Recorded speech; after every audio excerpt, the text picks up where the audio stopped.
دخمه تشو هوال شرمان پرسکر که وانا کینه موقع هوال اندعشه وزن زنو قام قو حسام هدي كم هذا دافع قو حسبه من دو بسخة أويا الساكني مسا موقع قودا راس مجنات لكن انت نشوي نزكي ونشوي يعني بس وانا قدري أنا أوصل الساكني نا ما بينا منو بيها بولي دانا ها مسافة شو قاسية؟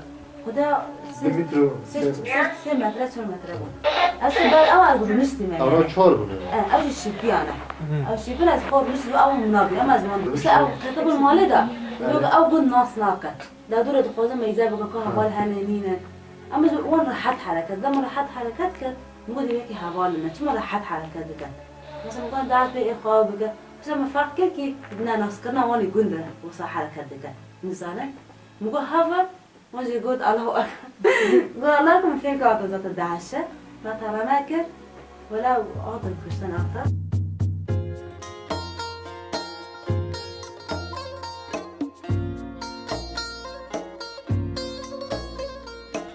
Digerim ez bê kurawestim. Digerim bê ku westandinê nas bikim. Ji zarokatiya xwe min dest pê kir. Bi komeke heval re ez derketim serê çiyê û digerim. Li avakirina komeke hevreyan digerim. Li heqetê û jiyana azad digerim. Li Enqerê min meşa xwe birdawî û di Kurdistanê de ez ketim rê. Ez li mirovekî ji zimanê min fêm bike geriyan. Ji yek û şeşan min dest pê kir. Îro jî bi milyonan kes bi min re rêwîtiyê dikin. Xwestin min asteng bikin. Lê min di felsefa xwe sînorê dagirkeriyê şikand. Min xwe mezin kir. Ji ber ku ev ger, gera jiyanek azad e.